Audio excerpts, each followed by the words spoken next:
जीवनी को अवश्य पढ़ना चाहिए। जैसा कि हम सब में अधिकांश लोग उनके बारे में जानते ही हैं। उदय सिंह जी जब बाल्यावस्था में किस प्रकार से उदयपुर में आए थे, यहाँ घटना अपने यहाँ जिक्र नहीं करेंगे। उदयपुर में आए, उदयपुर में आने के बाद परिस्थिति ऐसी बनी कि उदय सिंह जी को अपनी पत्नी के साथ में कुंभलगढ़ जाना पड़ा और वहीं अपना निवास बना पड़ा। और कुंभलगढ़ में ही अब यहाँ 9 मई 1540 को महाराणा प्रताप का जन्म हुआ।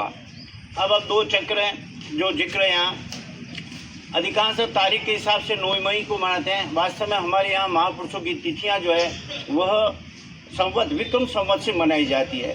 तो उस समय ज्येष्ठ तृतीया ज्येष्ठ शुक्ला तृतीया 1500 संवत विक्रम संवत 1597 में उनका जन्म हुआ। बाल्यकाल का नाम इनका कीका था, सभी लोग कीका के नाम से ही जानते थे। उस समय भी जब ये युवा बने तो इनको एक प्रकार से युवराज घोषित कर दिया गया। जब यहाँ से किसी परिस्थिति ऐसी निर्माण हुई कि महाराणा उदय सिंह जी को उदयपुर छोड़ना पड़ा और वो गोगुंदा चले गए। उन्होंने उस समय अपनी राजधानी गोगुंदा घोषित कर दी और गोगुंदा में महाराणा उदय सिंह जी का देहावसान हो गया था। और ऐसी अवस्था में जय राणा प्रताप की जय, जय शिवा की जय। युद्ध जो है वो मैराथन युद्ध कहलाता है और उसी युद्ध से पुनः प्रादुर्भाव होता है, मेवाड़ का विस्तार होता है। और उस युद्ध की सबसे बड़ी जो बात है वो ये है कि उस समय अमर सिंह जी बड़े हो गए थे, इनके पुत्र, और वहाँ का जो थानेदार था उस समय सब थाने कहलाते थे। लगभग 56 थाने आसपास में थे, चौकी थी सब। वो पहला युद्ध था। उसके बाद में इन्होंने अपने सारी चौकी कब्जे।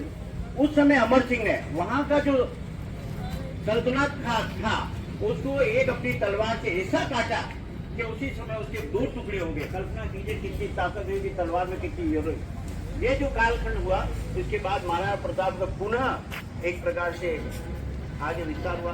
धीरे धीरे हमने 2 जगह हमारे पास में नहीं आई।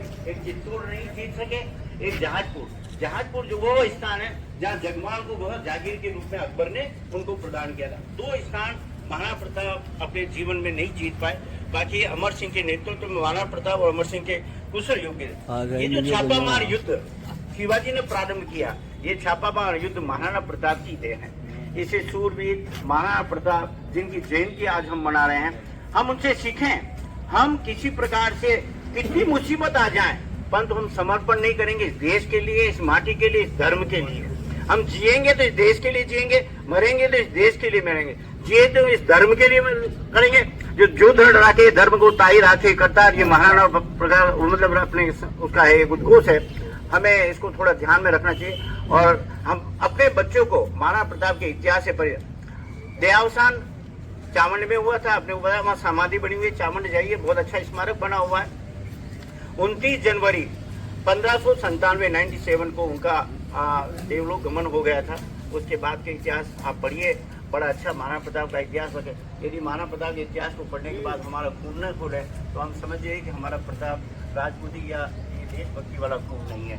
धन्यवाद जो मुझे प्रोग्राम की आज जो सजावट हो नीला गोळारा अस्वारी मारा मेवाड़ी सरदार राणा सुनीता ही जाजो जी।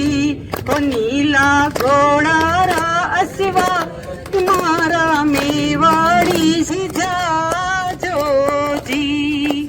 राणा थारी डकाल सुनने अकबर दूजो जाए। राणा थारी डकाल सुनने पर दूजो जाए। हल्दी घाटी रंगी खून सु नालो बहतो जाए। हो चाली मेवाड़ी तलवार बगया खूणारा खंगा। ये राणा सुनता ही जाजो जी। मेवाड़ी राणा सुनता ही जाजो जी। भालो गयो सुरंगर माही पा। शक्ति सिंह की गर्दन झुक गई पड़ो पगा में आय। प्यार झूम गयो गले लूम गयो वचन न मुंडे जाए। हो दोनों आसूड़ा ढलकाए।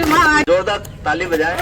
जबरदस्त, अति सुंदर। गया निराला था, राणा प्रताप के घोड़े से पड़ गया हवा का पाला था।